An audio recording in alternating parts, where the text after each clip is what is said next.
Ama naming makapangyarihan, Diyos sa simula at katapusan. Sinasamba ka namin, pinapasalamatan namin kayo sa dakilang araw naman na binigay mo sa amin. Nitong Lunes, araw ng Lunes, napakagandang araw po na binigay mo sa amin. Purihin ka at pasalamatan, dakilain ka sa lahat ng pangyayari sa buhay namin. Lalo na sa bansang Pilipinas na pinagpala mo at sa buong daigdig. Purihin ka at pasalamatan, Ama, dahil nagkaroon kami ng batas para magbigay ng kasiguruhan ng aming hustisya sa four corners sa ligis kalibutan, na mabigyan kami ng hustisya sa hangin, sa tubig, sa lupa, sa apoy, sa lahat ng bagay na ginagawa mo dito sa daigdig. Purihin ka at pasalamatan na dakilain ka, na dahan-dahan namin maintindihan ang aming karapatan bilang isang tao at bilang isang anak ng Diyos. Dahil ang bansang Pilipinas ay isang banal na bansa at pinakamayaman sa buong mundo. Yun ang malaking katanungan po sa buhay namin, na nagkaroon kami ng katakot-takot na injustices dito sa bansa. Itong bansa nito ay isang bansang banal na dito nakatira ang mga pinili ng Panginoong Diyos na walang karapatan ang kamatayan o kalamidad o namang bagay. Pero dahil sa pagsalungat namin sa inang kalikasan, sa batas ng aming mga apo, ang ninuno namin, ito na nga nangyari sa buhay namin, na klase-klaseng bansa na nakop sa bansa namin. Ito naman darating ang June 12, kalayaan, pero sa totoo wala kaming totoong kalayaan. Dahil ang sinusunod namin na batas ng pananakop. Ang batas ng Panginoong Diyos sa unang panahon na ito ay banal na bansa, na payapa kami, walang gulo, at pinakamayaman sa buong daigdig. Pero ngayon dahil sa mga batas ng pananakop, klase-klaseng mga injustices na tuloy nangyari sa aming buhay. Kaya Ama naming Diyos sa simula at katapusan, Alpha and Omega, huwag kayong maingay.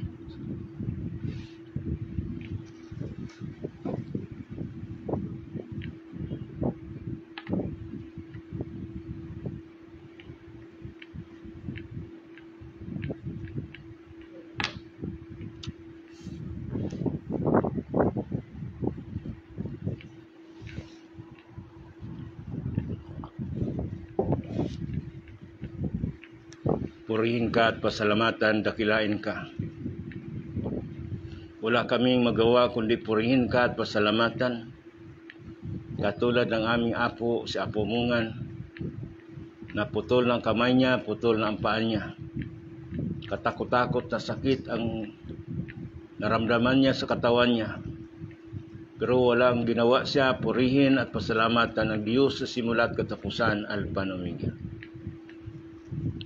Sa araw-araw niyang pagpupuri, pagpasalamat sa Diyos, lahat ng kulintang, agong, lahat ng tutunog para purihin ka, Ama. Ginagawa ni Apo Mungan. At bigla na lang dumating isang ibon, dala ang palay. Binigyan siya ng palay sa bilao o sa nigo, na puno ng palay ang nigo o bilao. Kumuha siya ng isang butil ng palay, sinaing niya, napuno isang butil ng palay, napuno ang kaldero. At nung kumain siya ng kanin, bumalik ang kamay niya, bumalik ang paa niya, gumaling siya sa sakit niya. At naging reyna siya, naging prinsesa siya. At ang bahay niya na kubo, naging ginto. Ganito po kaposible ang ating paniniwala. Walang gagawin natin, purihin ang Diyos sa lahat ng panahon, sa anumang mangyari sa buhay natin. Dahil yan, putol ng kamay niya, putol ng paa niya. Halos hindi na siya malapitan ng mga kapatid niya, tinatapunan na silang pagkain. Pero ang paniniwala na sa Diyos sa simula at katapusan, sa mga diwata, sa mga kaapu-apuan natin, na mga apo natin hindi na mamatay noong unang panahon. 1,000 years ang kanilang edad. Pero noong at hindi sila namatay, na-rapture sila. Gibayaw sila. Binagay sila sa iba-ibang planeta. Pero ang usapan pagdating ng paghukom, pagdating ng hustisya, babalik sila. Kaya ang ating paniniwala sa Diyos, lalo na sa kaligtasan, imposible. Hindi na po imposible ngayon ang kaligtasan natin, hustisya natin, dahil binigyan tayo ng batas, Republic Act 8371, Ipraloob 1997. Itong batas po nito, lahat ng batas inconsistent to Republic Act 8371 na supersede niya, ni-repealed niya. Kaya lahat ng government agency, lahat ng gobyerno sa Pilipinas, lahat ng gobyerno sa ibang bansa, lahat ng batas na kasulat na supersede, na repealed ng Ipralo. Dahil nagkaroon tayo ng Supreme Court in bank decision, nagkaroon tayo ng United Nations Declaration on the Rights of the Indigenous People. Kaya kung kilala nyo ang sarili nyo, alam nyo itong Ipralo. Ipralo will give justice to all of us Filipinos. Hindi lang sa Pilipinas, kundi sa buong daigdig. Dahil batas na po ito ng inang kalikasan. Sabi ko nga, lahat ng batas inconsistent to Republic Act 8371 na supersede niya, na repealed niya. Marunong ka bumasa o hindi pwede maging inosente ka sa batas. Lalo na sa mga government official. Lalo na sa judiciary natin, sa Supreme Court, sa lahat ng korte, sa Department of Justice natin, na dapat maintindihan natin. Hindi pwede na hindi natin maintindihan itong batas nito. Dahil kung hindi natin maintindihan itong batas nito, ito ang nagbigay ng kasiguruhan ng ating paniniwala sa Diyos, na magkaroon tayo ng buhay na walang hanggang at magkaroon tayo ng kayamanan na walang pagkaubos. Pero kung wala tayong paniwala sa batas nito, katakot-takot na parusa, injustices mangyari sa bansa natin. Dahil hindi natin kilala ang sarili natin. Pagka kilala natin sarili natin, kilala natin ang Diyos natin. Kasabihan nga, believe yourself and believe your God. You don't believe yourself, you don't believe your God. Bakit po? Ang katawan natin, ang totoong templo, hindi yung templo ng mga simbahan na lalakihan. Ang totoong templo ng Banal na Espiritu Santo, ang katawan natin. Sabi ng Panginoong Hesus, kung anong nagawa ko sa digdig nito, higit pa magagawa ninyo. Kung anong nagawa ni Higyawan dito sa bansang Pilipinas, higit pa rin ang magagawa nyo. Ganon ang ating pagtuturo. Hindi yung aasa kayo sa akin. Umasa kayo sa sarili nyo na intindihan nyo ang batas. Constitutional rights pa lang, panalo ka na. Ni constitutional rights mo, hindi mo naintindihan eh. Nagdidepende ka sa mga abogado. Abogado, pagka kriminal na kaso, 50,000 ang acceptance fee. Kung dito sa Manila, 100,000 acceptance fee. Pero hindi mo kailangan pala ng abogado. Believe yourself and believe your God. You don't believe yourself, you don't believe your God. That is Ipralo. Walang ibang makatulong sa iyo. Kahit nakabartolina ka ngayon, nakakulong ka. Hindi ako makatulong sa iyo, pero kung naintindihan mo yung karapatan mo, labas ka dyan sa kulungan. Yan po ang batas. Bakit po labas ka sa kulungan? May diplomatic immunity, sovereignty, divine certificate ka. Kaya yung may hawak na diplomatic immunity, divine certificate. Hindi porke na binigyan ko kayo na kayo asa sa aking tulong. Yan, pagpaalam sa lahat ng government agencies, sa lahat ng pribado, sa lahat ng simbahan, na ikaw isang mayaman na Pilipino. Ang bansa natin ang pinakamayaman sa buong daigdig. Ang bansa natin ang lupang pangako. Kaya nag-issue tayo ng Diplomatic Immunity, Sovereignty, Divine Certificate. Hindi, huwag niyong ordinaryihin yan. Magsalita kayo, hindi, kahit may warrant of arrest kayo, hindi ka pwede damputin. Kahit nakakulong kayo, kung naintindihan niyo yung certificate na yan, lalabas kayo sa kulungan. Ignorance of the law excuses no one. Marunong ka bumasa o hindi, dapat intindihan mo karapatan mo. Hindi yung didepende kayo sa akin. Gusto pa niyo ako pupunta dyan sa kulungan?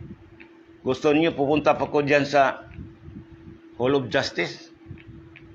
Lahat ng government agencies, executive, legislative, judiciary, korte, or Supreme Court will only assist, protect the rights of the indigenous people.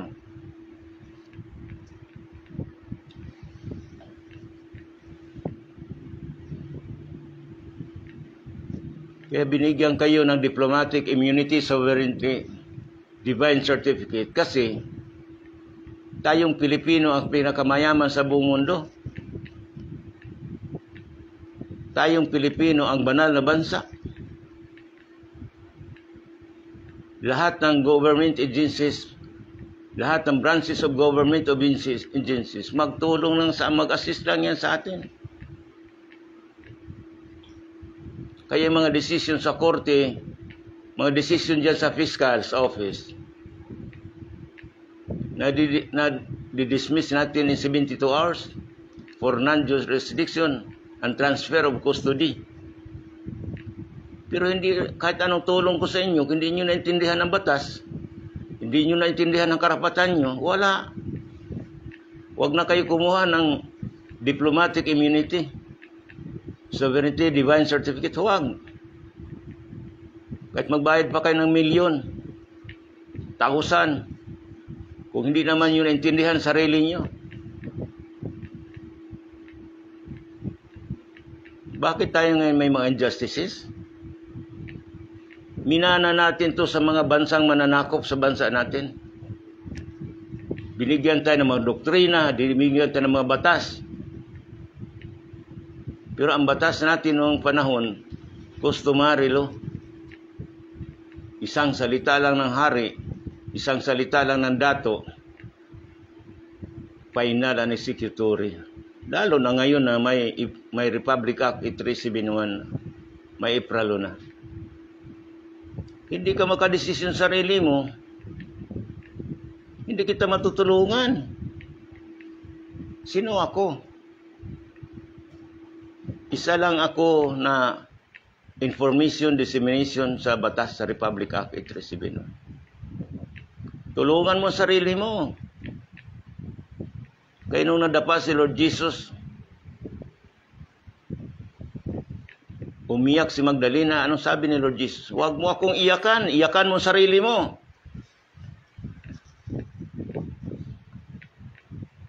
Ganon ngayon. Problema nyo, ibigay nyo sa akin. Mga injustices ginagawa nyo, ibigay nyo sa akin. Ang maitulong ko, itong Diplomatic Immunity, Sovereignty, Divine Certificate. Bakit diplomat ka? Tayong Pilipino ang pinakamayaman sa buong mundo. Pinatunayan po yan ng ipralo. Lahat ng kayamanan sa kabundukan, kapatagan, buong Pilipinas is secured by ipralo, protected by ipralo. Kaya ang ipralo lang makabigay sa iyo ng Diplomatic Immunity, Sovereignty, Divine Certificate. Hindi ang corporate law. Hindi si President Duterte. Hindi Supreme Court magbigay sa iyo ng Divine Certificate, diplomatic. Pagka-diplomat ka, exempted ka sa lahat ng mga mandatory any government mandatory authority.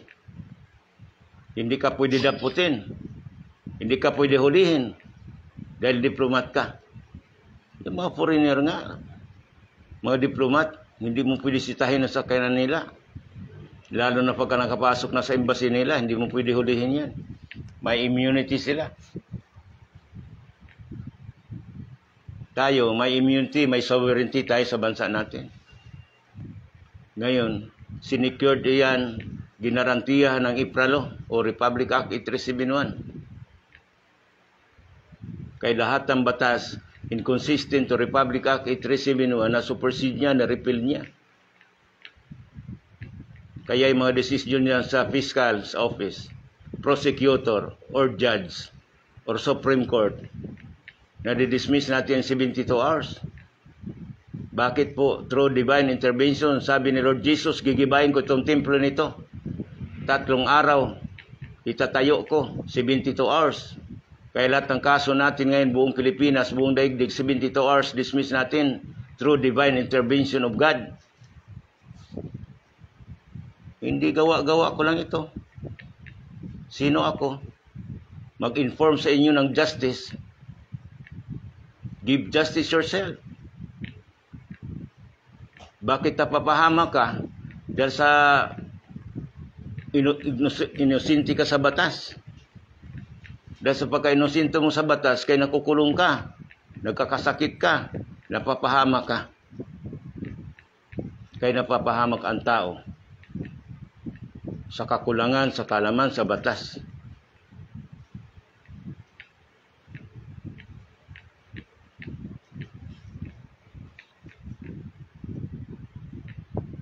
Puro tayo natatakot. Mas nakakatakot yung sabi ni President Duterte, ang tutulong sa Kapa Ministry International. Minura pa niya. Ang tutulong sa Kapa Ministry International. Ipakulong ko, ipapatay ko. 72 hours sinabi niya, dinismiss ko ang kaso sa Kapa Ministry International. At naka-operate sila after 2 weeks. Nung naka-operate na, nakalimutan ako. Tingnan mo yan. Pinapatay ba ko ni Presidente? Ginugulat lang ito ng Presidente kung kaya natin tayuan ang karapatan natin. Kahit Governor Cagas din. Pinuntahan ko sa kulungan dahil humingi ang Blaan Tribe. Sila Commander Villamor Tamay at saka si Kagawad Cabaral. Rodil Cabaral ng Kagawad ng Magsaysay, Davao del Sur. Pumiling sila na tulungan kaya nanalo sila sa eleksyon 2016. Nang pakinabangan yung kanyang pagkagobernador. Paano pakinabangan? Nakakulong siya. Pero ang sabi ko, puntahan natin siya sa kulungan, sa BJNP, sa Digos. Nung pinuntahan namin, nandun yung kapatid niya na barangay captain ng Digos City. Sabi ko, Gob, humingi ng tulong ang Blaan Tribe sa akin na makalabas ka dito sa kulungan kaya hindi ka mapalabas ng abogado mo. Dahil ang kasalanan mo, mastermind sa murder at saka druga. Puro walang piyansa. Pero ang IPRA, yun lang ang makapalabas sa iyo. Kaya pinuntahan kita. Dahil sa humingi ng tulong ito sila Commander Villamor Tamay at saka si Rodil Cabaral, kagawad ng Magsaysay, Davao del Sur, na mga kasama mo. Sabi niya, totoo yan. Itong mga mandatory ko sa Kapitolyo Municipal, walang nagawa sa akin. Pero alam kong batas yan. Wala lang nag-assert ng rights na yan. Pero sabi ko, ako na po ang gobernador. Ako po nag-implement ng IPRA sa Supreme Court. Sabi niya, abogado ako. Alam ko makalabas ako kung may mag-assert ng rights na yan. Yan, hindi nitibo yan sa Davao del Sur. Bisaya na dako. Pero bakit napalabas siya sa kulungan? Sinulatan ko Supreme Court in 72 hours dismissal sa lahat ng kaso niya. Mga criminal man o civilian for non-jurisdiction dahil Davao del Sur is ancestral land.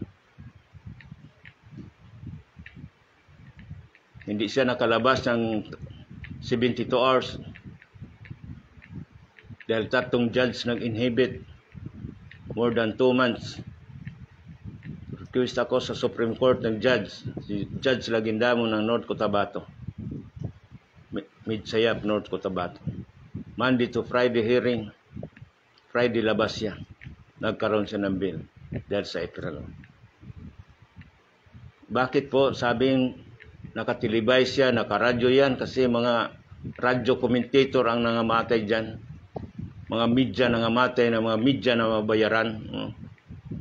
Galit na galit sila, mamatay na lang sa kaga sa kulungan. Wala nang pag-asa makalabas yan. Tandaan nyo lahat, bumaba si Lord Jesus dito sa daigdig dito. Nagpakapako sa krus dahil sa mga masama. Hindi siya nagpapako si Lord Jesus sa mabubuti.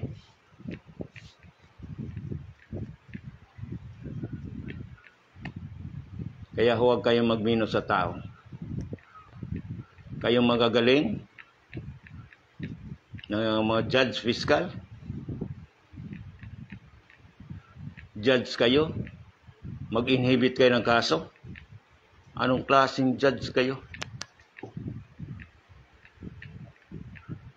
Mag-inhibit, tatlong judge na nag-inhibit.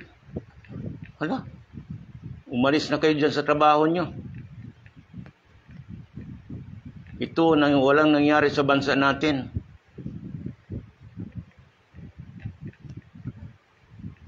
Judge ka, mag-inhibit ka.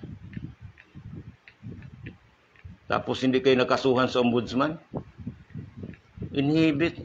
Parang ikaw na nasusunod sa korte. Bakit ka nag-inhibit ng kaso? Kakunaibans ka siguro sa kaso, kaya nag-inhibit ka. Kaya walang nangyari sa mga kaso natin. Kaya sa April, 72 hours dismissal. Dahil kayo mga judge fiscal, wala kayong magagawa dahil assisting agency lang kayo kahit Supreme Court pa. Dahil itong mga kaso na hinuhukuman nyo, mga kaso ito ng mga foreign intruders, mananakop sa bansa natin. Dahil sa unang panahon, dito sa bansa natin, walang kasalanan ng tao. Ang tawag nito Orang Timor, mga hari, mga reyna, mga prinsesa, mga dugo ng Panginoong Diyos ang tao dito. Walang kriminal.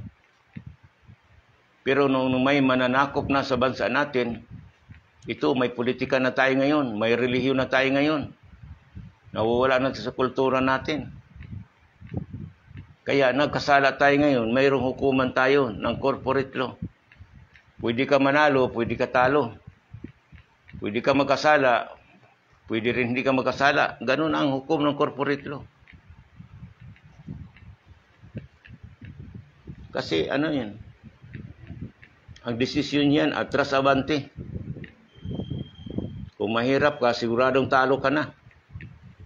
Kung kalaban ka sa politika, siguradong talo ka na. Kung kalaban mo ang kamag-anak nito, siguradong talo ka na. Ganon ang corporate law po. Pero sa customary law, wala po yan. Kaya puro sama ng loob, galit tayo. Dahil itong batas natin ngayon, umiiral ang batas ng mananakop.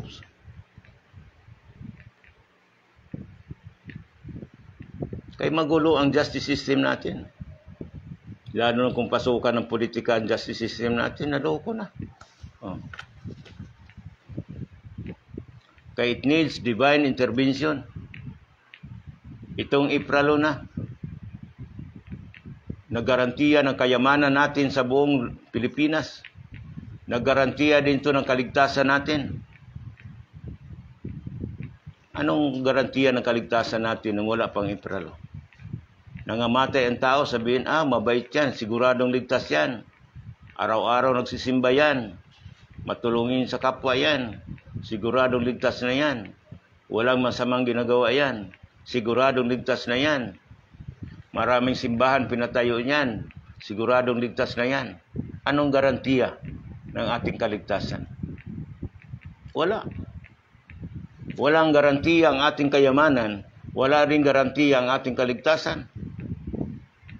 But April secured ang ating paniniwala sa Diyos, buhay na walang hanggang, kayamanan na walang pagkaubos, is secured by IPRA. Kaya may diplomatic immunity, sovereignty, divine certificate kayo.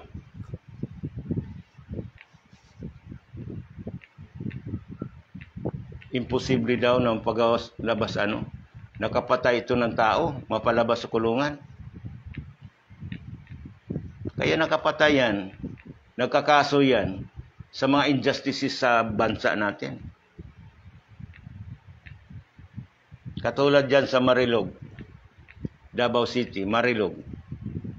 Isang negosyante na babae, nagnegosyo dyan sa mga kamanubuan dyan sa Marilog papunta ng Bukidnon. Matagal nagnegosyante yung babae na yun. Pero dumating ang panahon na sinala siya ng tribo. Pinatay yun, sinaksak, 72 kasaksak ng kutsilyo sa katawan ng isang binata. Ang ginawa nila, nung namatay yung babae, na negosyante ng saging dyan sa Marilog, kinulong yung binatilyo. Mismo yung binatilyo, nagulat siya bakit nagkadugo-dugo ang katawan niya. Bakit may hawak siya ng kutsilyo. Ginamit ang katawan niya ng espiritu. Dahil itong babae ito nagnegosyo dyan sa bundok na yan, wala nang pamatasan sa mga dato, sa tribo dyan.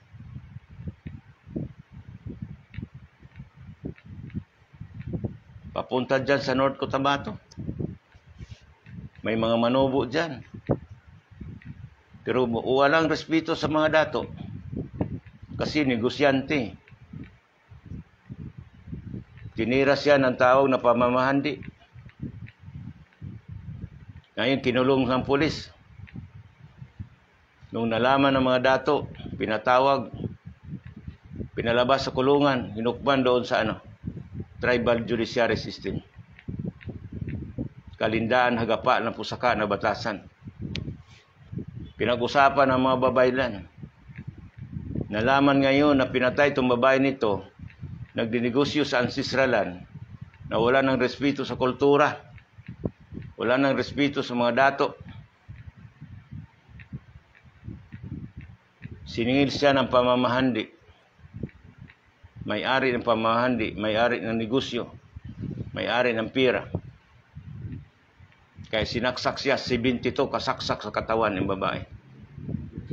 Yung nagsaksak, inosente.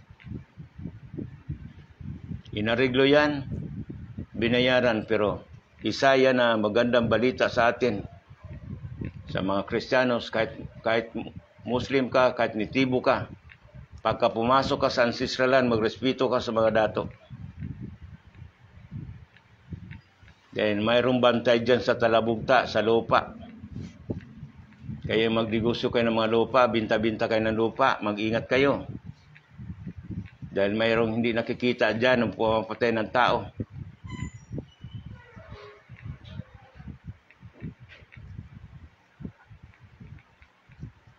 Mabuti ngayon, nagsaksak, nagpakita pa. Ay kung magsaksak sa'yo, papatay sa'yo na hindi nakikita, sinong ididemanda mo? Ginawa lang niya ng espiritu na nakita yung nagpatay sa babae para makita nila na yung nagpatay na binata, inosente sa ginawa niya. Ginamit lang siya ng espiritu. Kaya ang atin, magrespetuhan tayo, lalo na sa mga bundok, sa Bisaya pa mga hilan nga lugar, yung madali ka mabati, dahil may mga espirituhanon bantay dyan. Ito na ngayon, may ipralo na respeto natin, may batas na tayo. Kayong mga government official, ingat-ingat kayo pagpasok sa mga lugar na ancestral domain. Lalo na sa mga gubat, ano yung minamina ninyo, illegal mining, illegal quarry. Hindi basta-basta yon. Uubusin ang lahi nyo, tandaan yan. Ngayon, yayaman kayo, pero uubusin ang lahi nyo. Dugo sa dugo yan. Kaya karamihan ng mga sakit ngayon, sumpa. Pamilya sa pamilya, sinumpa. Katulad nung uso pa noon ang laging. Nangamatay yung mga loggers, Pati mga anak nila ngayon, drug addict na. Tulisan na. Wala na drugs, magnakaw na, mang-hold up na. Ganun katindi ang karma sa mga anak nyo. Kawawa mga anak nyo. Kasi sino man magkasala sa inang kalikasan, pamilya sa pamilyan uubusin. Kawawa mga anak nyo. Kaya kita mga magulang dapat ngayon maghanda na po tayo. Alam natin ang mga injustices nito nangyari sa buhay natin. Bahala na makapira, bahala na makaloko. Hindi maganda yan. Give justice yourself. Nang sa ganun, huwag magdusa ang pamilya mo. Hindi sa iyo, huwag kang makialam. Dahil hindi na kalaban natin ngayon ang tao. Kalaban na natin ang mga espirituhano ng mga apo. Sobra nang ginagawa sa bansa natin. Simula sa kadagatan, kapatagan, kabundukan, pinagbubuldos natin. Pinagigiba natin. Nagreklamo na mga diwata, mga apo. Mga kabundukan natin. Mount Apo, Mount Mayon. Puro bakal ng silalim. Nagigiba yung mga kaharian nila silalim. Maniningil na sila. Kaya tuloy-tuloy ang lindol. Dahil mga ilalim ng mga bulkan, may mga tubo na. May mga bakal na. Pinagsisira ng silalim ng bundok. Anong sabi dyan sa Mayon? O sa Mount Apo? Nung nagritual ako. Siya, Dato' Higawan. Dito sa ilalim ng Mount Apo. Puno ng mga bakal ng national ng PNOC. Maniningil na kami ng buhis. Ibig sabihin, maniningil na sila ng tao.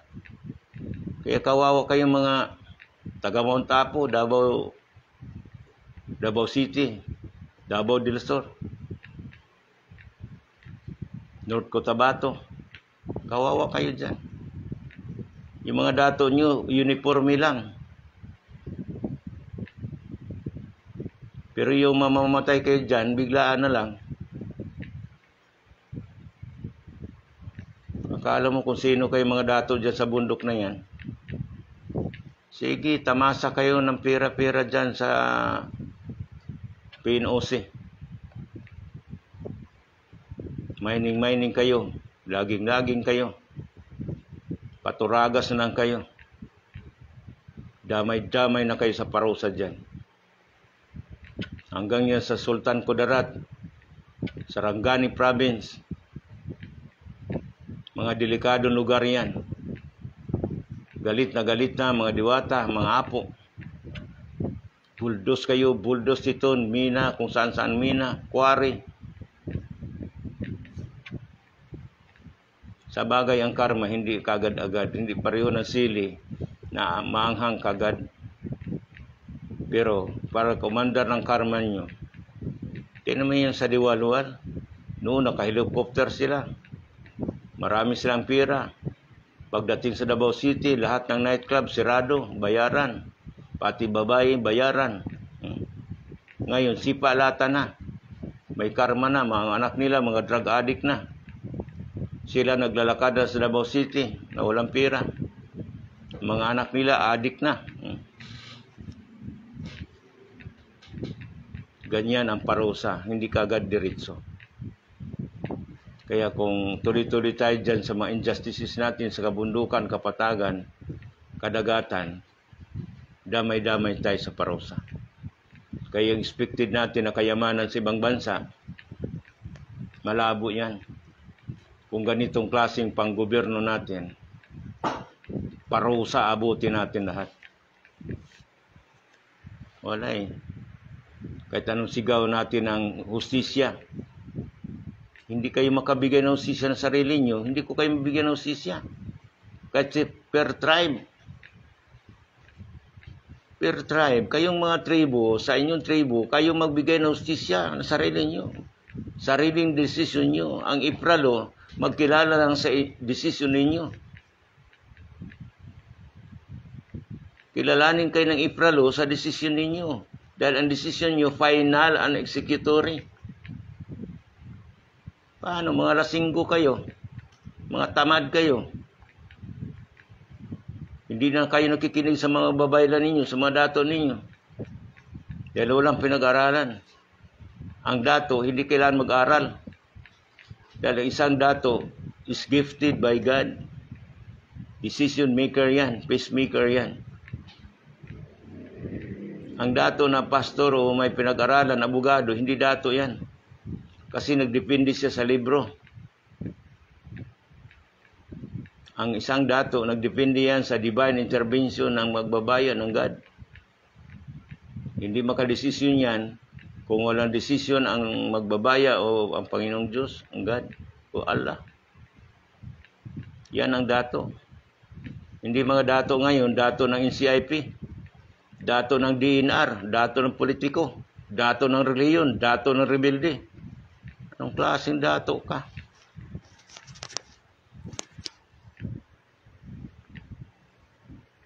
Puro pira-pira nga. Tapos binapakinggan ng gobyerno. Kasi dato siya ng NCIP. Dato siya ng DNR. Dato siya ng DAR. Dato siya ng judge. Dato siya ng piskal. Dato siya ng pulis. Dato siya ng military. Hala. Pakinggan niyo yung mga dato na yan. Ang dato, makautos ng hangin, tubig, lupa at apoy. Yan ang dato. Ang dato is gifted by God. To practice customary law, you must be gifted by God. Hindi gifted ka ng NCIP. Gifted ka ng DNR. Gifted ka ng politiko. Gifted ka ng rebelde. Nakakahiya kayo, gusto pa nyo tawagin kayo ng dato, puro illegal naman mga ginagawa nyo. Kaya tuloy, wala nang respeto ang gobyerno, wala nang respeto ang ibang bansa, ang tao sa dato. Paano may respeto yung dato ng NCIP, dato ng DNR, dato ng gobernador, dato ng relihiyon? Kung anong sabihin ng relihiyon, susundin ng dato, naloko na. Dapat ikaw dato, ikaw saluduhan ng military, police, ikaw saluduhan ng reliyon, ikaw saluduhan ng lahat ng government agencies. Yan ang dato. Dato, maninira ka sa kapwa dato mo. Kasi sira ka din.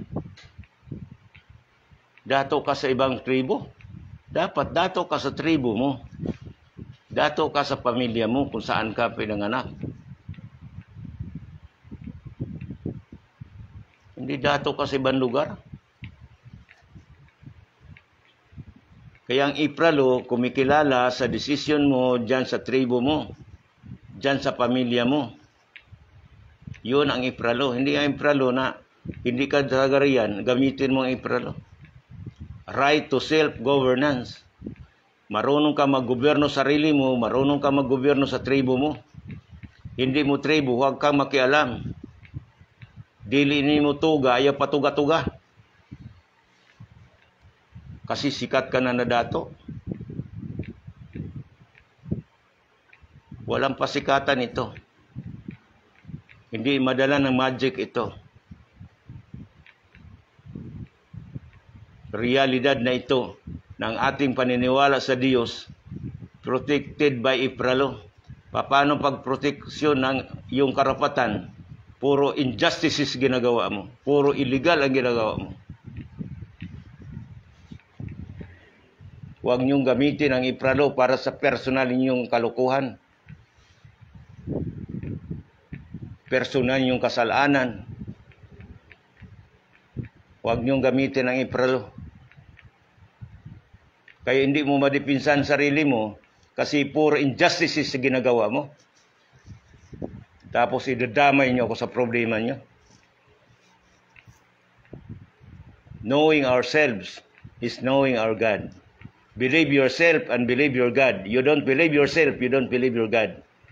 Kay mga injustices mga ginagawa mo. Ang aking trabaho, information, dissemination. Hindi ko pwede abogadohan ang kasalanan mo. Parang si President Marcos. Hindi pa siya abogado, wala pang ipralo. Kaya niya dipinsahan ang sarili niya. Yan ang dapat natin sundan.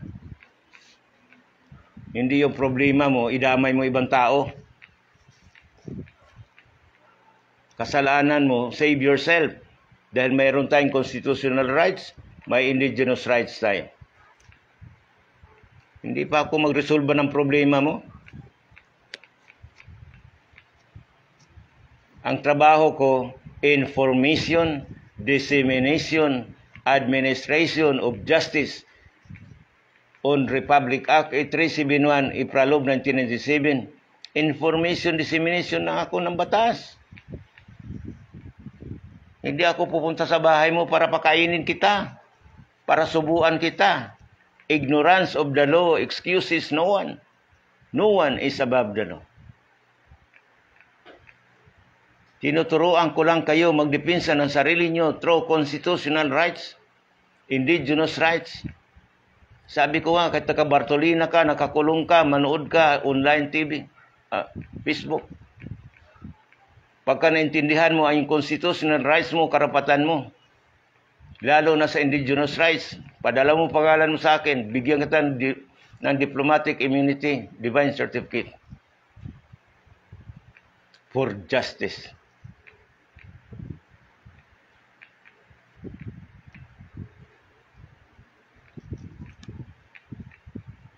Kaya nakalagay dyan, Certificate of Divine Commissioning. Commissioning of Divine Intervention. Maniwala ka kapatid, through divine intervention of the Holy Spirit of God, Allah, you will be saved kahit nakakulong ka, kahit nakabartolina ka. Yan ang justice natin na pinapaliwanag ko araw-araw. Kahit maramdaman pa ko sa katawan ko, ginagawa ko ito. To save us from injustices. Hindi kayo nakakulong ka na makasalanan ka na. Hindi kayo may kaso ka na, warrant of arrest ka na makasalanan ka. Kaya nakalagay sa batas, in every rule, there is an exemption. Bakit? Tayong Pilipino ay banal na bansa, banal din ng tao. Tayong Pilipino pinakamayaman sa buong daigdig. Kung hindi ka naniwala na mayaman tayo sa buong daigdig, kung hindi ka naniwala na banal ang bansa natin, banal din tayo, magsulo ka sa buhay mo, siguradong hindi mo intindihan ang batas. Huwag ka nang humingi ng diplomatic immunity, sovereignty, divine certificate. Because you don't know yourself. Right to self-governance. Marunong ka maggoberno ng sarili mo. Kaya mo dipinsan sarili mo. Patunayan ko lang sa iyo yung diplomatic immunity, sovereignty, divine certificate na makadipinsa sa iyo. Magsalita ka o hindi, nandyan ang batas. Bakit diplomat tayo? Tayong pinakamayaman sa buong daigdig. Pilipino. At banal ang bansa natin. We are a blessed country and blessed people of God. Akala nyo ganun-ganun na lang yan?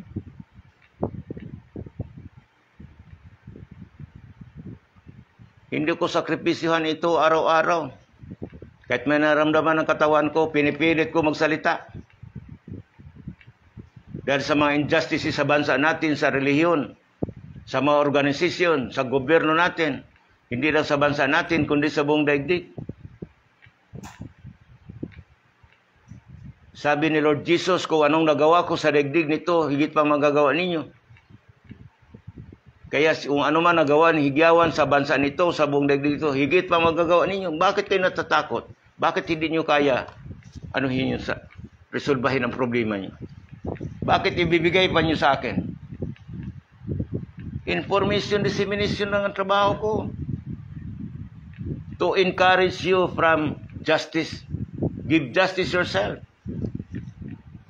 Kaya ang batas ginawa dahil sa injustices dito sa bansa natin. Hindi na gagawin ang batas kung may hustisya ng bansa natin. Mahirap ba maintindihan yan?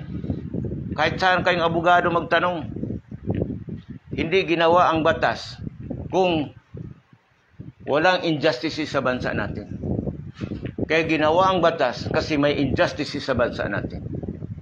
Ngayon, pagka inintindihan mo na ang hustisya, kahit nakakulong ka, nakabartolina ka, kahit anong klase-klase kang kaso sa buhay mo,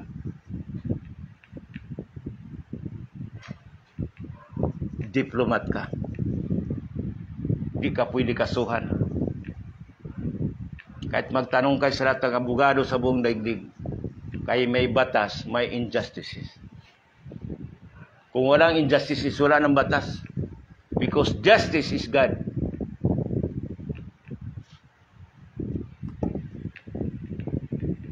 Tanongin yung mga abogado, hindi tuturo yan. Kasi wawalan sila ng trabaho. Yung judge, magtatanong ka sa judge, hindi mo sasagot yan. Ano pang hukman nila sa korte? Kung ituturo nila yung totoo. Because justice is God. Kaya marami injustices. Kaya nandyan ang batas. Naintindihan po ba natin? Believe yourself and believe your God. You don't believe yourself, you don't believe your God.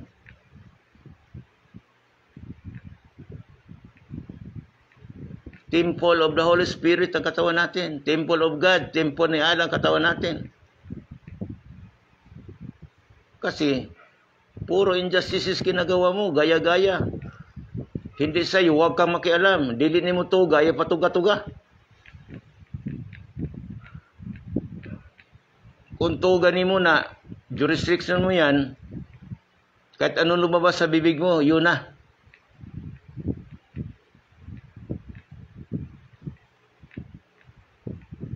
Dahil ang totoo, tayong Pilipino, tayo banal na bansa, banal na tao tayo. Kaya lalabas na ngayon ang totoong tao at totoong Diyos. Because justice, justisya na tayo. Sabi na matanda namin sa Bukidnon, swerte ka, higyawan. Pagdating ng paghukom, anong palatandaan, higyawan, darating ng paghukom, bababa ang justisya sa bansa natin. Pagka nagkaroon ng justisya ang bansa natin, kayon mahirap tayo. Magkaroon tayo ng kayamanan na walang pagkaubos at mayroong dagdag buhay na walang hanggang. Hindi na basta mga taong salita yan. Hindi na nababasa, kundi mga taong nagmensahe. Kami, matanda na kami, mawala kami, higyawan. Pero ikaw, magsisigaw ka ng hustisya. Sabi ko, anong sisigaw ko, tatay? Basta bubuka ang bibig mo ng hustisya. Hindi lang hustisya ng bansa natin, kundi buong daigdig. Million years, 1,000 years, wala pang hustisya ang daigdig nito. Itong daigdig natin ay pinag-agawan ng iba-ibang planeta. Itong bansa nating Pilipinas, pinag-agawan din ng iba-ibang bansa. Sinakop tayo ng mananakop, pinagpapatay tayo, pinagkukuha ang ating kayamanan, at sila na ang hari. Pero pagka dumating ang hustisya, higyawan, mabaliktad. Lahat ng kayamanan ninakaw nila sa bansa natin, ibabalik sa bansa natin. At ang bansa natin na ang pinakamayaman sa buong daigdig. Ito na nga nangyari ngayon. Dahil ang bansa natin ay lupang pangako. Ang bansa natin ay banal na bansa. Kaya ang hilingin ko lang sa iyo, higyawan, magbuotan ka. Magpakabait ka. Walang hiningin sa akin na doktrina ko anuman. Pag dumating ang hustisya, higyawan, magbuotan lang ka. Magpakabait lang ka. Yun ang hiniling ng matanda sa akin. Dahil magsisigaw ka ng hustisya, magsinggit ka o hustisya. Hindi lang hustisya sa Pilipinas, kundi sa four corners, sa haligi ng kalibutan, sa buong daigdig, isisigaw ang hustisya. Because justice is God.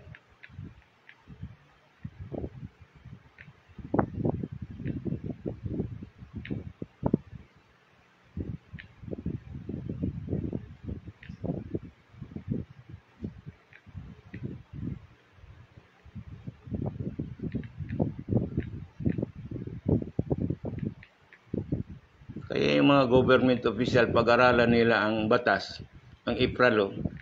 Ignorance of the law excuses no one. Huwag kayong magtataka na pag-aralan nilang batas. Mga opisyal yan sa gobyerno na inosente sa batas. 20 years na mahigit ang IPRA law. Tapos ngayon, grabe na mga kaso na harap natin. Tapos tuloy-tuloy pa rin ang information dissemination natin sa IPRA. Tapos sabihin ng mga government official, hindi ko alam yan, pag-aralan namin. Sino ka? Sino ka mag-aaral ng batas? Ignorance of the law excuses no one. Batas na yan. Republic Act 8371, IPRA Law 1997. Kaya pagka sinagot kayo ng mga government official dyan na pag-aralan namin ang batas, naloko na. Mga tao yan na mga ignorante sa batas. Marunong ka bumasa o hindi pwede mong sabihin na ignorante ka, hindi mo alam. Mga tao yan, government official yan, na mga injustices ginagawa sa kanilang posisyon. Huwag na kayong sumagot sa mga taong tanga. Sa mga taong inosente, huwag kayong sumagot. Madamay kayo sa pagka-inosente nila. Hindi na kayo ang kalaban nila ang Diyos na.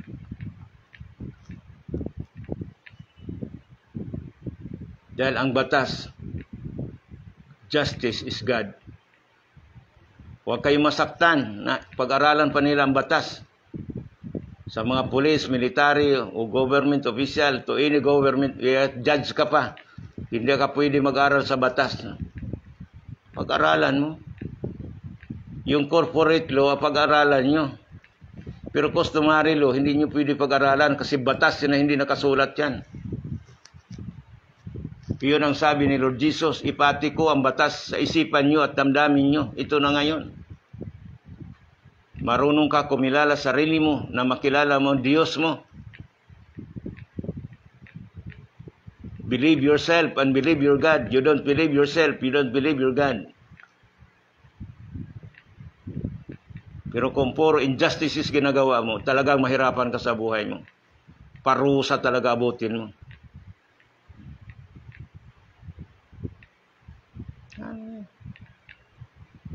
Pag-aralan nila ng batas na yan. Hanggang mag-retire na lang sila, pag-aralan nila. Hindi sagot po yan. Kaya marunong ka bumasa o hindi pwede sabihin pag-aralan mo batas. Sino ka mag-aral ng batas? Kaya may batas sa mga taong mga inosente. Ignorance of the law excuses no one. Hindi pwede hindi ka marunong bumasa at sumulat na ignorante ka sa batas. Kaya may information dissemination sa batas. Ang dito lang sa IPRA, Administration of Justice. Administrator tayo ng hustisya because justice is God. Wala kang hustisya, wala kang Panginoon. Kaya katakot-takot na problema abutin mo.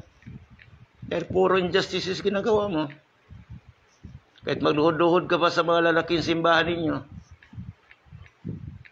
Kahit umiyak ka pa ng dugo dyan sa harapan ng simbahan nyo. Kung mga injustices naman ginagawa mo. Kaya ang pupuntahan mo, kulungan, hospital, ma-high blood ka. Pagkatapos, sementeryo. Kaya inisip na ngayon ng mga tao, bumili ng libingan.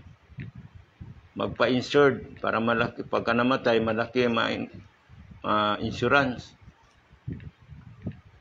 Pero yung insurance mo, o PhilHealth mo, kung justice ang ginagawa mo, hindi mo na kailangan yan. Mapayapa ang isip mo, mapayapa ang damdamin mo. Naawa ka naman sa sarili mo.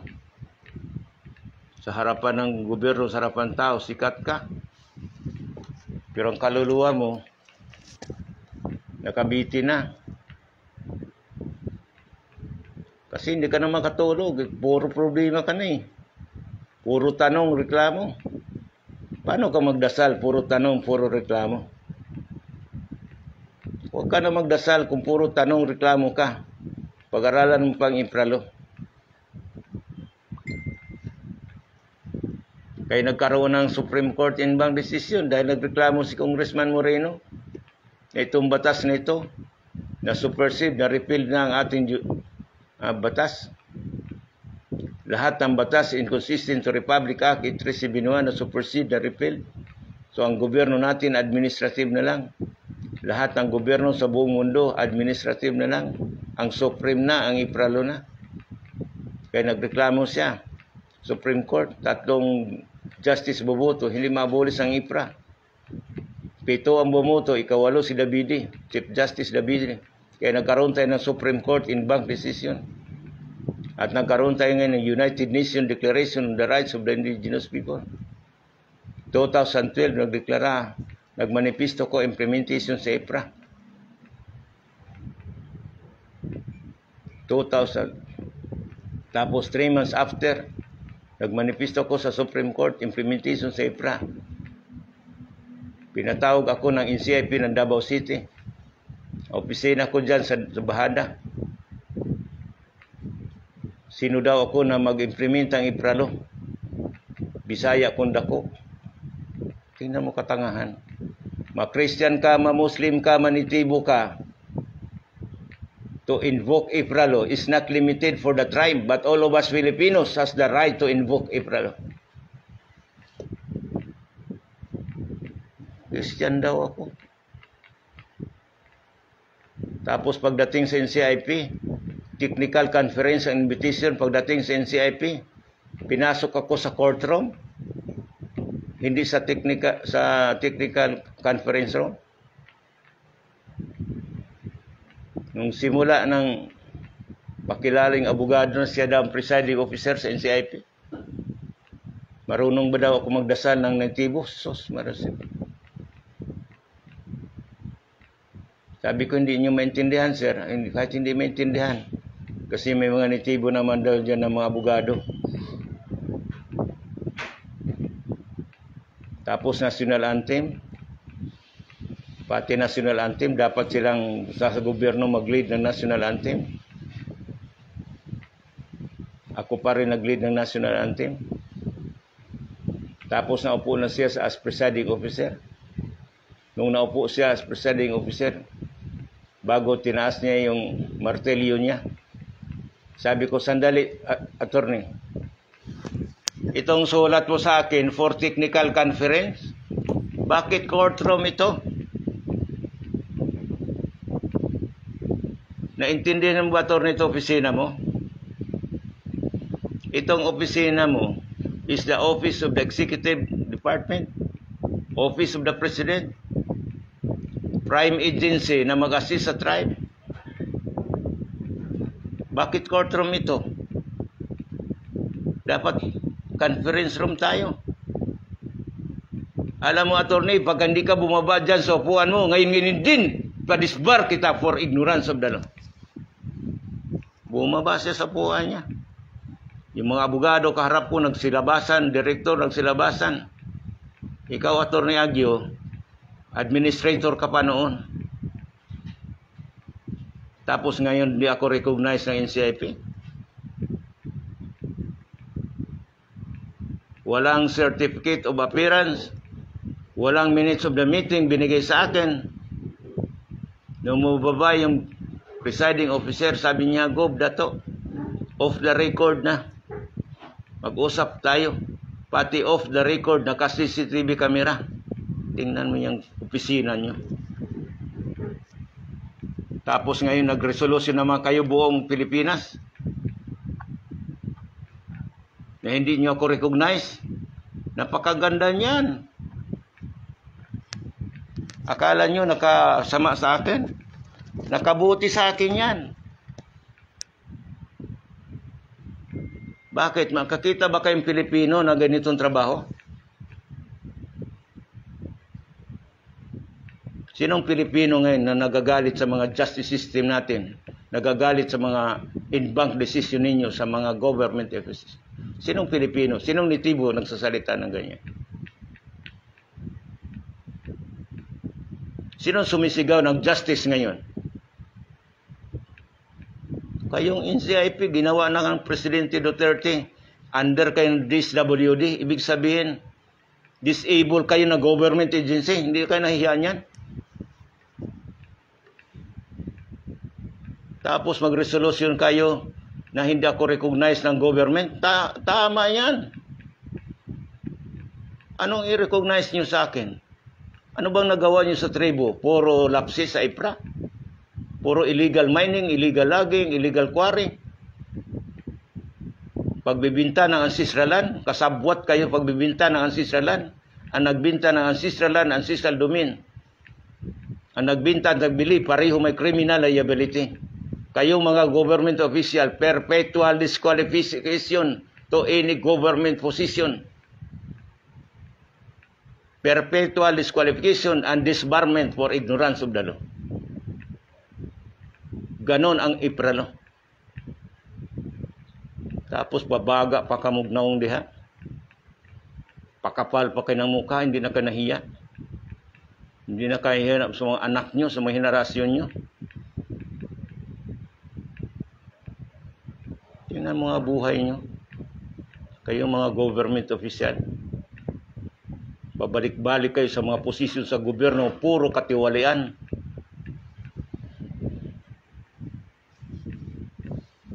Mas pinakinggan nyo ibang bansa eh.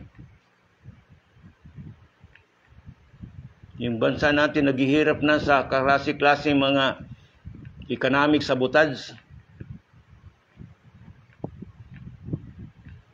Sa klase-klaseng rebelde, klase-klaseng druga, hindi na kayo nahiya. Tapos lalapit kayo sa ibang bansa.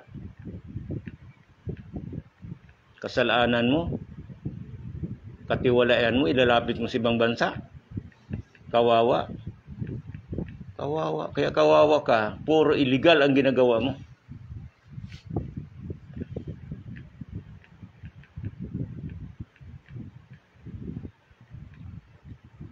Tinuturo natin ang hustisya.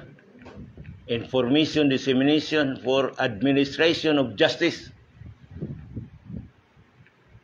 Para sa lahat natin Pilipino. Na matuto tayo magbigay ng hustisya ng sarili natin. Hindi yung hustisya natin, iba magbigay sa atin ng hustisya.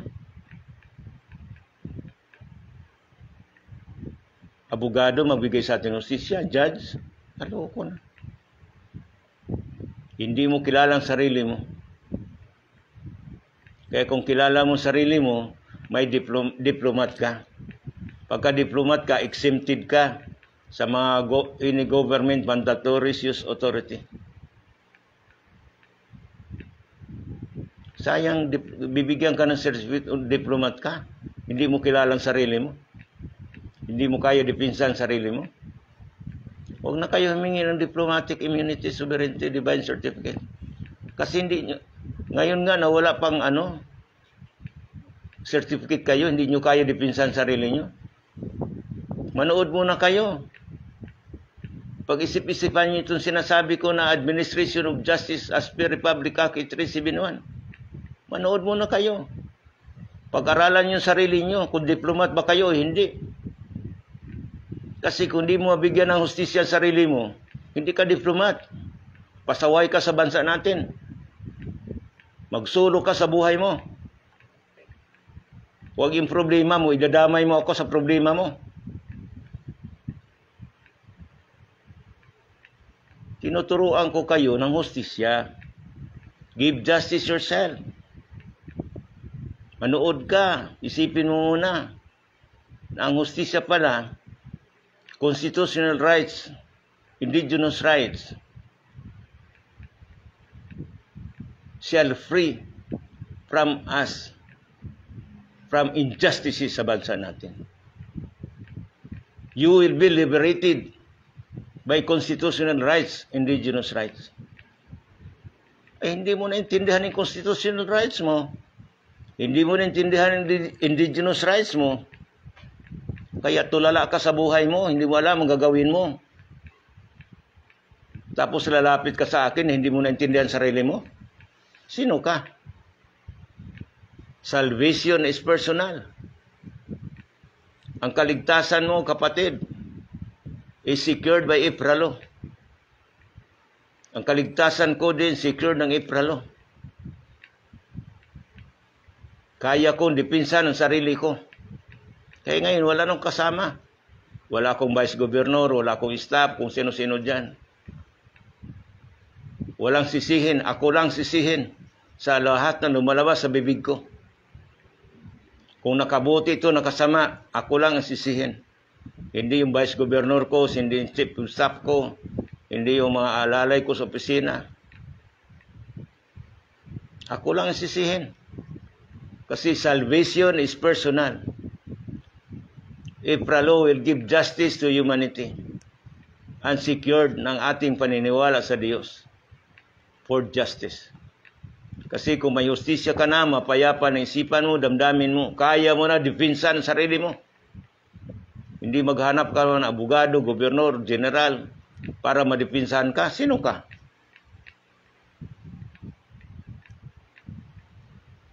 You are secured by Ipralo. Kaya ka dipinsahan ng batas kung alam mo ang sarili mo. Dahil hindi mo kilala ang sarili mo, hindi ka madipinsa ng Ipralo. Mali yung sinasabi niya, makatulong ko sa inyo, mali yun. Tulungan mo ang sarili mo nang matulungan kita. Kaya yung mga nitibo na diretso sa akin makipag-usap para tulungan, pupunta muna kayo sa safety ninyo, sa mga dato nyo.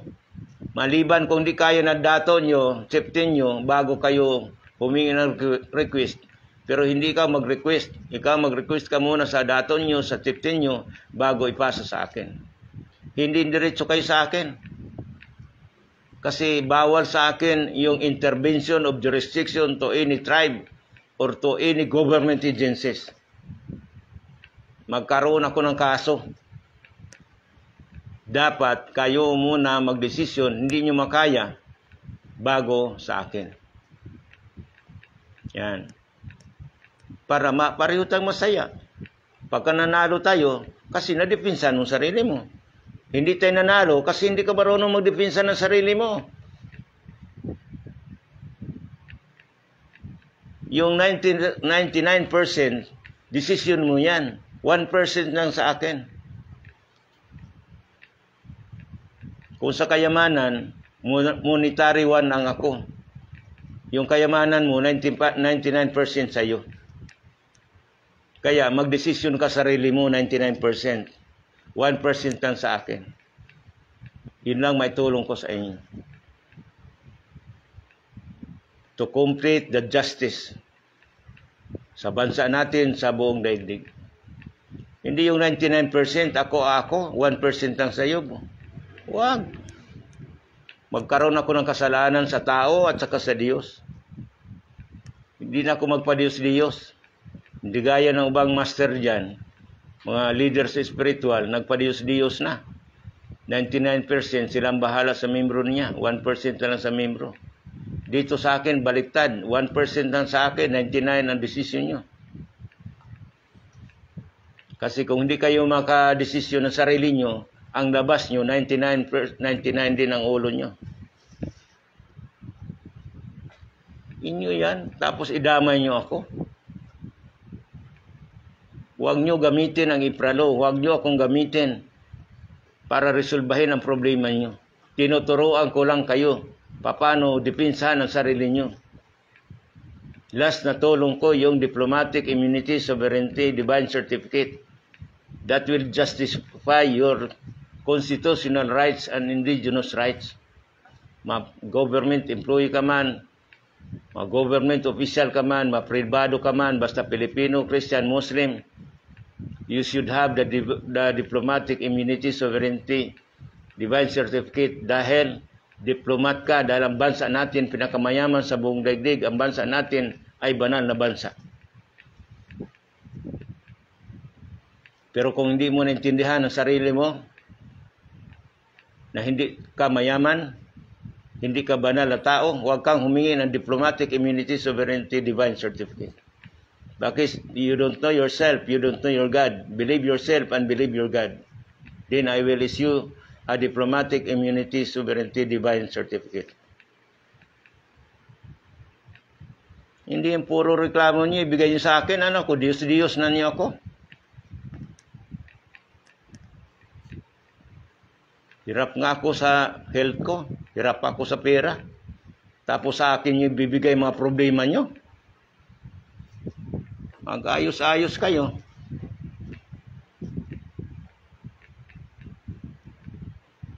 Napakalingking bagay itong sinasabi ko na hustisya. Hindi mo madipinsan sarili mo, hindi rin kita madidipinsahan. Dahil ang batas para sa lahat ng Pilipino. Swerte nga tayo, binigyan tayo ng Republic Act 8371, April 1997. Na supersede niya, na repeal niya lahat ng batas natin. Supreme law ito ng ating inang kalikasan, ng inang bayan natin. Ito nagbigay ng kasiguruhan ng ating kaligtasan, ng buhay na walang hanggan at kayamanan natin sa buong Pilipinas, sa buong daigdig, ang April. Napakaswerte natin. Pero gusto ba natin ng mga injustices? Kaya maghihirap tayo.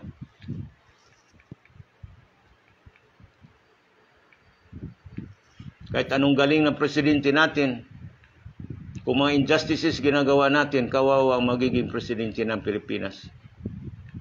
Kawawa. Kahit patayin nyo pa lahat, kaya maglagay pa kayo mga Doberman, patayin nyo yun. Patayin masasama, lalong dadaming masama. Pero pakitaan mo masama ng mabuti. Kaya bumaba si Lord Jesus dito para sa masama. Nagpakapako siya sa cross. Sa masama. Hindi sa mabubuti. Kaya kayo mabubuti. Hindi nagpapako si Lord Jesus sa inyo. Sa masasama. Pero ito nakulong, nagkaroon ng problema. Napalabas natin sa kulungan. Pag nagbago yan, mas mabait pa yan sa mabait na tao. Kasi mabait na tao, hindi pa dumanas ng Bartolina, kulong, injustice sa buhay.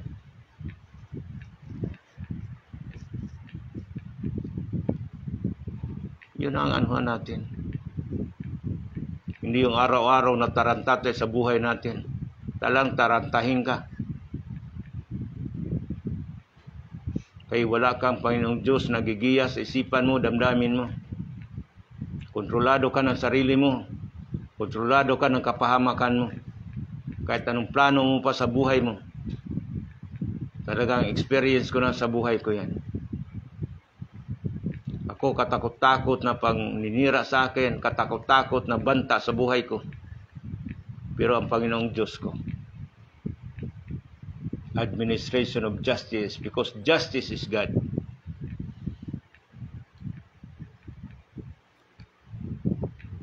Yan ang pag-ingatan natin mga kapatid. Napakaswerte natin. Binigyan tayo ng batas. Nagbigay ng kasiguruhan ng ating kayamanan sa buong Pilipinas, sa buong daigdig. Nagbigay ng kasiguruhan ng ating paniniwala na maliligtas tayo, magkaroon tayo ng buhay na walang hanggan. Dahil tayo ang mapayapa na bansa, tayo ang masagana na bansa. Isipin mo yang binigay sa atin, oportunidad. Binigyan tayo ng batas para diretso tayo for justice. Mabigyan natin ng hustisya ang sarili natin. Kaya salamat sa oportunidad nito, sa araw nito. Naway lagi kayong manonood. Ang dahan-dahan nyo makilala ang sarili nyo. Maramdaman nyo ang banal na Espiritu Santo. Maramdaman nyo na si Allah nandito lagi sa atin. Si Apo Buddha nandito lagi sa mga Buddhist. Isisang ko lo sa isan sa ko hu chung ho ha. Hao ye si san sao lo kong ku hu hu. Ye san sao lo kong ko ye sa lao. Lao hi se sang ko hu ho chung ko yu. Sao lo hu ho kong ku wa. Ha ye san sao lo kong ku ho chung ku yi sa. Sao ye sao lo kong ku ho. O san sang ko lu chung ko yi sa. Sa ye lo kong ku ho ho wa. Sa si san sao lo hu. Hao yi sa sang ko hu ho ho. O hu yi sen sen sa lo kong ku. Isa kau lo kon zui xian chao wo hu ai xian sa lo kong gu hu hao zhong i xian sa lo zhong kou yi san zao lo kong gu ho ai ye san zao lo kong gu ho hu ai sa lo kong gu ho hu o zhong ko a e sa lo kong ko hu ilah wa handa ilah da Muhammad da ina ko agar smile tela ilah walhanda ilah la ilah rasid terus me defide te ilah la ilah rasid terus me defide te ilah la ilah rasid te walhanda ilah la ilah rasid te Muhammad da ilah la ilah rasmi defide te Muhammad da ilah walhanda ilah la ilah rasid terus me defide te Muhammad da ilah la ilah walhanda ilah rasid والحمد لله لا رسول تراي محمد لا انت لا اله الحمد لله والحمد لله لا اله رسول kisah sungguh tanda yang sudah payang kondain dayon sungguh bantu tayanta bindorom pagan santa yang kanta dambayang sungguh damgo dan soda pangga dayaran tayungku nabugta tayong ko na pusaka na batasan dinggo zuntaron so bansoron tayang kan damboran sonon tang dandu dampayang kapan dambu gunsaung kan dinggoro unto omba dambi dan sodung ko unta nangkadu omba unta untia unga unsa unga na banwa tayo ungko na hidyawan do unto senggara anggaba unta dambolong ko unsagan dintorong ko unsaan bandogon soro ungan na banwa tayo ungo singgo dambayang kaansan tayong kabantaong dambo dong so dong kon langgaram sa ungan. Yes, sir. Salamat po Ama sa lahat po. Sa langit, sa lupa, sa ilalim ng lupa, sa makita at hindi makita, sa may buhay at walang buhay. Ikaw ang Diyos namin sa simula at katapusan na sinasamba namin sa lahat ng panahon. Salamat po sa oportunidad na binigay mo sa amin. Patawarin kami kung anong mga pagkukulang namin sa aming panalita. Kung sobra man kayo na magbawas. At kung ano man di mga karamdaman, sakit sa aming sarili, sa pamilya namin. At lalo na kay Kambal kahapon sa pamilya. Salamat din po sa inyo.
Amang makapangyarihan Diyos sa simulat katapusan al panangwigan, nagpapasalamat kami sa araw nito, lalo na sa aming mahal na Presidente Rodrigo Roa Duterte, sa buong pamilya niya, kay President Ferdinand Idralin Marcos, sa buong pamilya niya, at sa aming bagong elect President Ferdinand Romualdez Marcos Jr., sa lahat din ng pamilya niya, sa mga Romualdez, Idralin, Chua, De Leon family, lahat po, Plaza, Elpidio Rosales at family, sa lahat din kay Escudero family, Iglio family, Cabaral family, Simplicio family, Bernarte family, Campos family, Alameda family, Niba family, Tolentino family, Franco family, Villa family, Cinco family, Bandapatan family, Tahil Ibrahim family, Bausa family, Arnold Dagutin family, by Lourdes Infante family, Bawan family, Parchamento family, Balin family,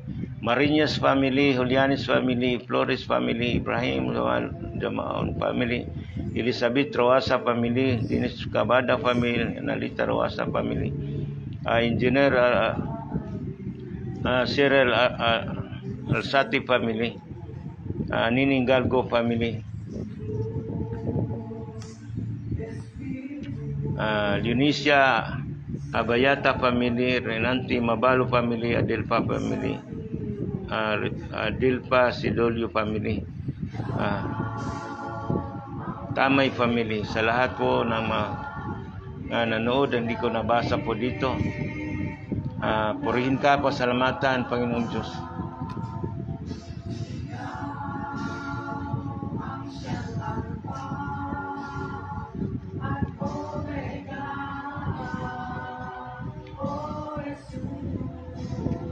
Kay Evelyn family,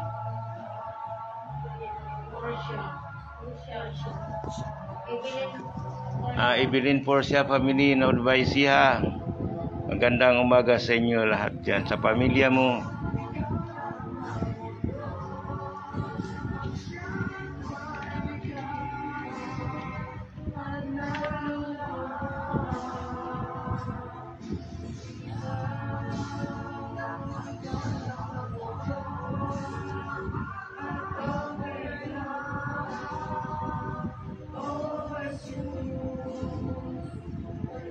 Sa Badlad Flores Inilin family,